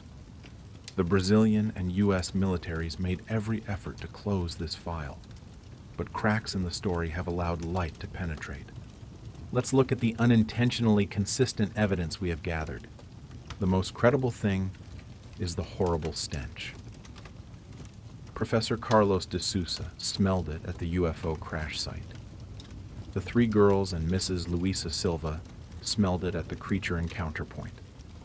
The anonymous X-ray technician smelled it in the bag containing creature number 2. And finally, Officer Marco Chair himself emitted this odor before he died. This consistency strongly reinforces 2 things. First, all witnesses came into contact with the same physical source. Second, These creatures carried a characteristic biochemical substance, powerful and potentially lethally toxic to humans, which in the case of Marco Chair, completely paralyzed his immune system. In addition is the evidence of technology. The metal debris as light as foil but capable of self-restoring its shape, described by Carlos, indicates a material not belonging to Earth's physical science in 1996. The Varginha event could not be covered up due to the involvement of too many independent witnesses, from farmers, a professor, firemen, to medical staff. However, the attitude of the Brazilian and U.S. governments showed that they considered the retrieval and study of these beings a top priority, even surpassing the life of an officer.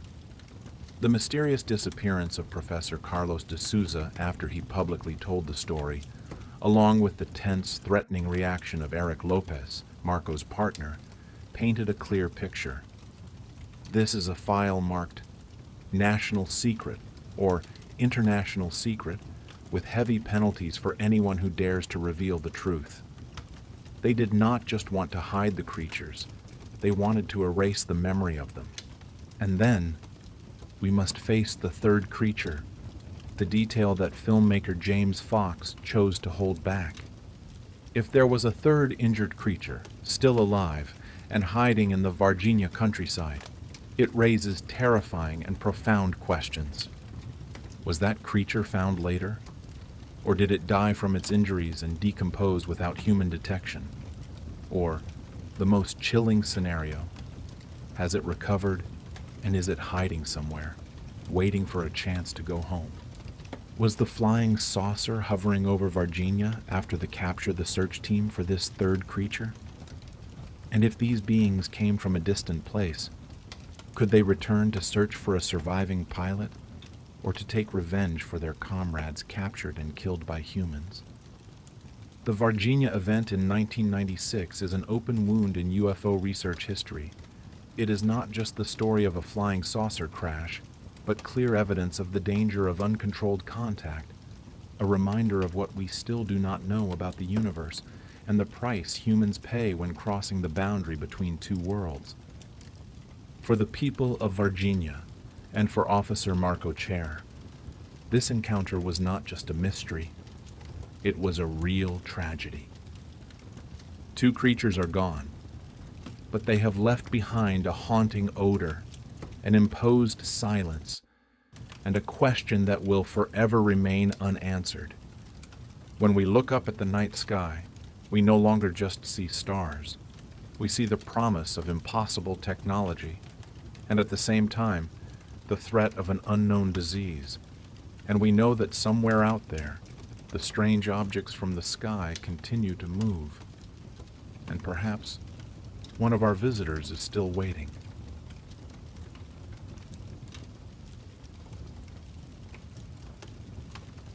The next story begins with the chilling account from a soldier codenamed Military X, recorded in the documentary film Moment of Contact. At that time, X's mission sounded simple and boring: mobilize some military trucks from the Cacos base and transport them to the city of Varginha. A typical logistical task. But what he witnessed afterward erased all notions of typical from his life. First, X was taken by plainclothes officers to the local Varginha hospital, and then to Humanitas Hospital. And at Humanitas, a terrifying sight was etched into this soldier's mind. Imagine, you are in a familiar hospital room, but the atmosphere is thick with tension and secrecy. In the middle of the room, a cold stainless steel container is placed on a table, and inside that stainless steel box is a creature. X only saw the lower part, but that was more than enough. Its skin was greasy, dark brown, unlike any primate on Earth, especially its legs and feet. Its toes had an abnormal structure, looking like the letter V from the side. This description is not a solitary statement. It eerily matches the account of Luisa Silva, one of the 3 girls who discovered the creature, who confirmed seeing a similar V-shaped footprint of creature number 2 on the ground. 2 testimonies, separated by military and civilian barriers, suddenly converged on an unmistakable anatomical detail. After completing the drive to transport the steel box back to the military base, Military X was immediately called into the office. There, he faced a military officer. The officer stared into his eyes, a piercing gaze, and asked only one question.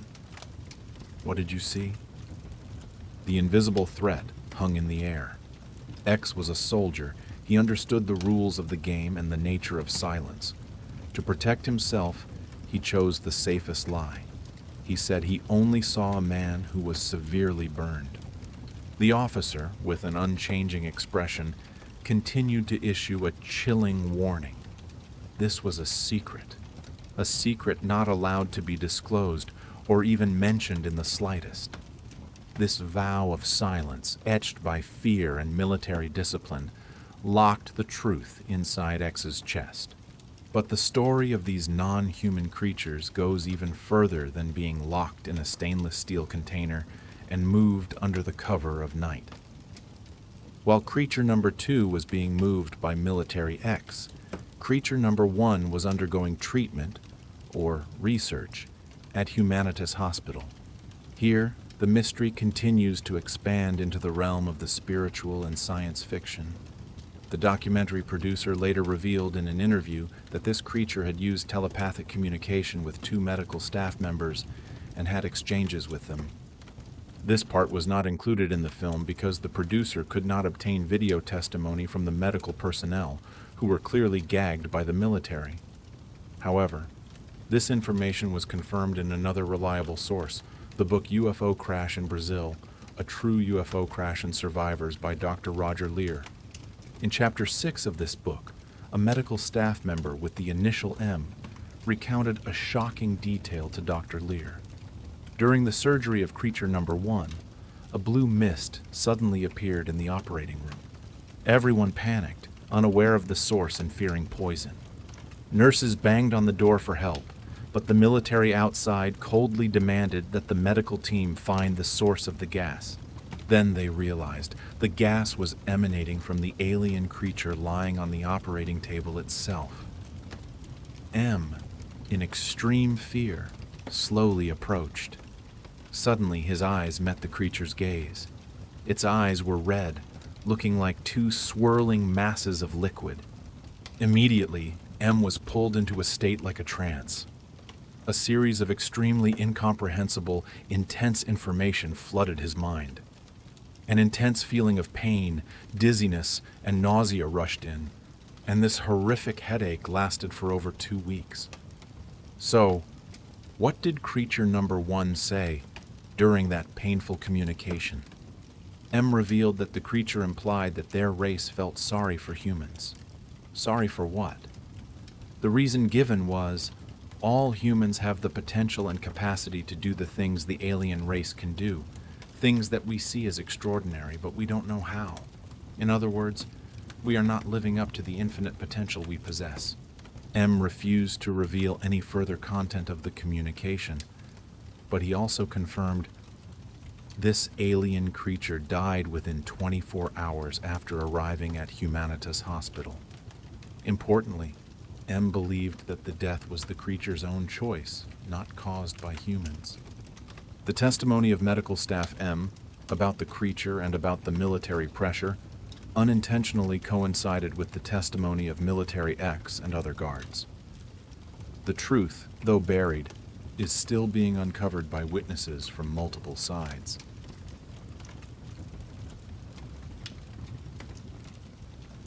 We have just explored the chilling testimonies from inside the military base and the hospitals, where the extraterrestrial creatures took their last breath.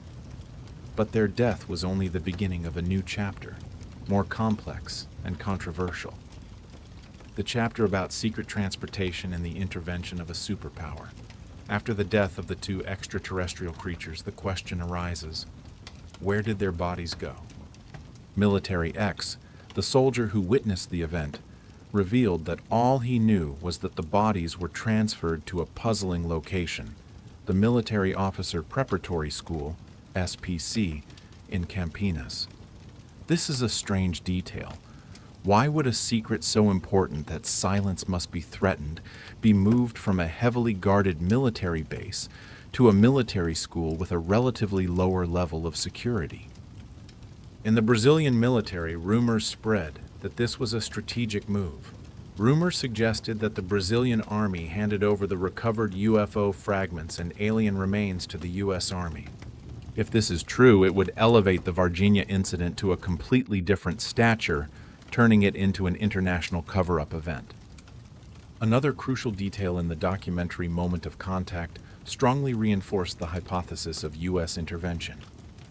The film crew interviewed an air traffic controller named José Manuel Fernandez. Fernandez recounted an unusual and shocking aviation event. A U.S. Air Force transport plane landed in Campinas without the official permission of the Brazilian government. Immediately after, 2 helicopters flew from Campinas to Varginha. There they collected something, which investigators believe were the alien bodies and UFO fragments, then returned to Campinas. As soon as the items were loaded, the U.S. transport plane immediately took off and flew away. Fernandez's testimony is undeniable evidence of unauthorized foreign military activity in Brazilian airspace. Fernandez said that, based on what he observed and heard from communication channels, the U.S. was the leading force in this operation, while Brazil only played a supporting role and conducted some ground operations. This event, with high-level foreign military intervention and the disappearance of key evidence, leads us to an unavoidable historical comparison.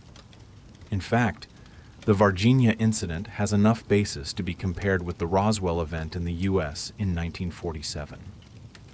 Impact and evidence. The shock and impact of the event itself in Brazil, along with the number of witnesses and testimonies from various social strata, from young girls, police, soldiers, to medical staff, are in no way inferior to the Roswell incident. Cover-up effort. The cover-up effort by the Brazilian government was also no less than that of the U.S. government. Following the normal procedure, the Brazilian army held a perfunctory press conference. The core content of this announcement can be summarized by a simple and denying main point. Nothing too serious happened. Everything is under control. However, under the fierce pressure of the media and the boiling public opinion, the military finally had to issue a final investigation report, a report built on evasion and complete denial. The official report of the Brazilian army provided astonishing explanations, almost insulting to the public's intelligence. The alien was a homeless man. The 3 girls who discovered the alien were actually just a homeless man with mental problems named Marinho. It was raining that day. Marinho was covered in mud and huddled in a corner, causing the 3 girls to mistake him for an alien creature. The 2 creatures were a dwarf couple. The 2 aliens brought to the hospital that day were actually just a dwarf couple, and all the hospital did was install new heart devices for them. This report completely ignored the question. Does a normal heart surgery require closing down the entire hospital and mobilizing large-scale military forces? The death of Officer Marco. Regarding the mysterious death of military police officer Marco, the report said that he was not involved in patrolling that day and died from an infection of a cyst on his arm. The report failed to explain the large number of military vehicles everyone saw on the streets. Later, the military had to add that the presence of vehicles was a training exercise at a nearby military school. But these explanations could not sway the eyewitnesses. The 3 girls immediately denied the explanation about the homeless man. They asserted that they could not have confused a mud-covered homeless man with the terrifying creature with red eyes and an abnormal body structure that they had seen. The irreconcilable contradiction between the witnesses' accounts and the official report attracted the attention of civilian experts.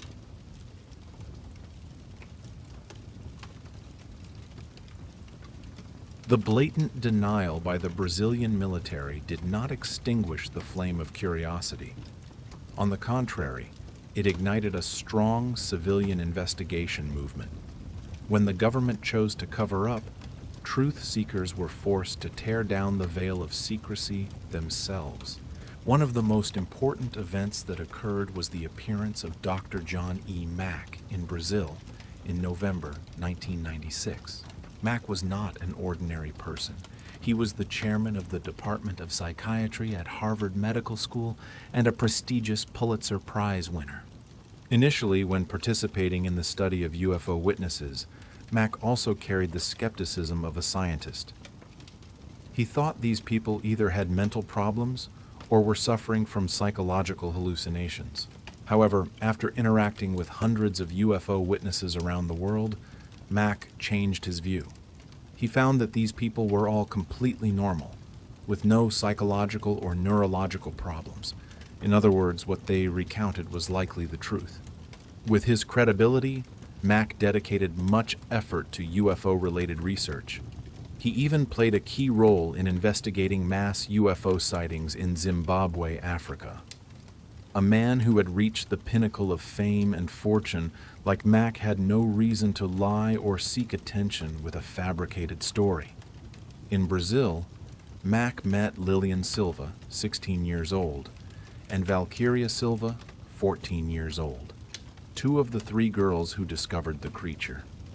Over many hours of conversation, Lilian and Valkyria described the entire process in detail, including drawing detailed images of the alien they saw. After the meeting, Dr. Mack drew a clear and weighty conclusion. He believed the three girls were not lying. Along with Dr. Mack, many civilian UFO investigation experts, including Vittorio Paccaccini, conducted meticulous investigations and refuted the military's absurd conclusions from various perspectives. It is worth noting that, in 1996, the community was not ready to accept things like UFOs and aliens. People tended to naturally trust the government and the military. Therefore, instead of being trusted, the witnesses were attacked, ridiculed, and threatened by the public and the authorities. Many people suggested they lied for fame or profit, but the reality shows a completely different picture, a tragedy of people forced to witness the truth. Katia Xavier, 22 years old, who was pregnant when she discovered the alien, had to endure the horrible rumor that she was pregnant with an alien baby. She was ridiculed to the point where her husband separated from her, and she herself suffered from severe depression. Lilian Silva, 16 years old, was forced to drop out of school because she could not stand the ridicule and bullying of her classmates. Valkyria Silva, 14 years old, also suffered from social alienation for a long period. The impact did not stop at the three girls. Eric Lopes, Officer Marco's patrol partner, still does not dare to contact outsiders and does not dare to utter a word about what happened even today.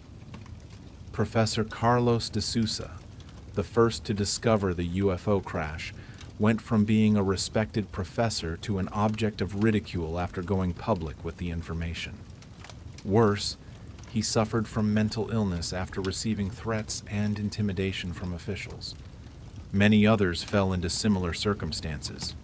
They truly wished they hadn't been there that day. They had no choice. They were forced to witness things they never wanted to see. All the evidence, testimonies, and documents presented from soldiers, medical staff, civilian witnesses, and international experts like John Mack pose an unavoidable question. Was there or was there not the presence of extraterrestrials in Varginha in 1996? With this information, I believe every viewer has already formed an answer for themselves. Today, the phenomenon of aliens and UFOs is received by us more openly. The community has enough information sources to consult, evaluate, and think about a strange phenomenon before rushing to judgment. In the future, it is very possible that more incidents similar to Varginha or Roswell will be revealed. The Varginha event continues to be studied by many passionate scholars.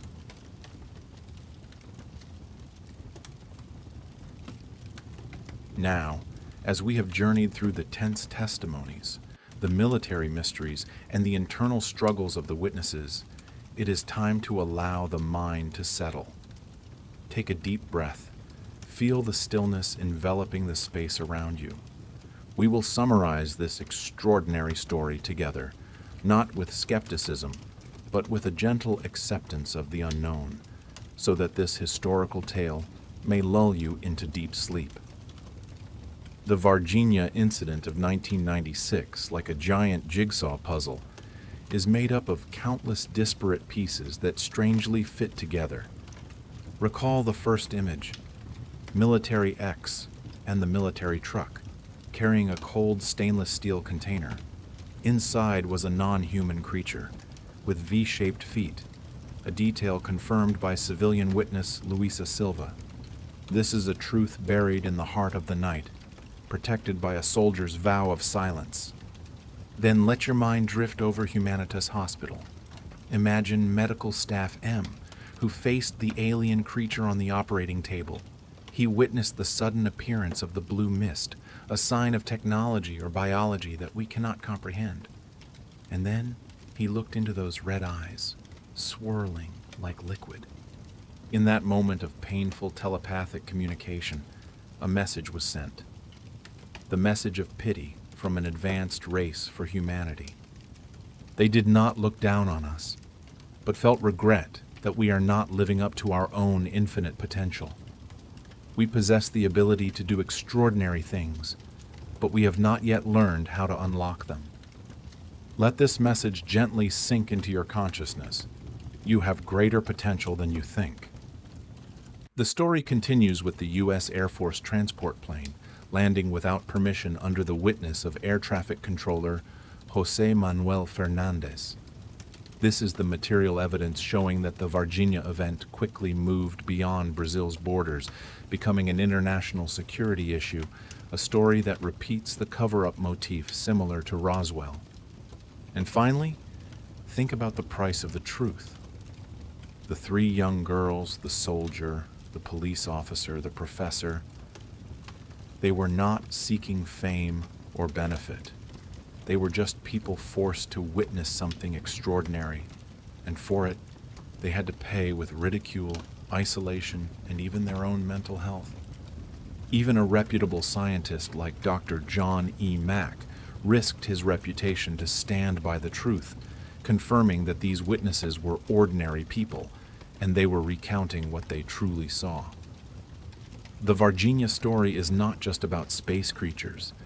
It is a profound reminder of the courage of those who speak the truth, and about the nature of power's concealment when faced with the inexplicable. Now the military vehicles have left, the threats have faded into the past. The city of Varginha returns to its peaceful rhythm of life, but this story remains, a whispered invitation for your mind to explore the infinite possibilities of the universe and of the human being itself. Let the images, the chilling accounts, and the message about our forgotten potential gradually dissolve in the stillness of the night. Do not worry about the truth or the cover-up. Focus on your breathing. Thank you for joining us on this journey through space and time. We wish you a deep, peaceful sleep, filled with dreams of unlocking your own infinite potential. Goodbye, and see you in the next history story for sleep.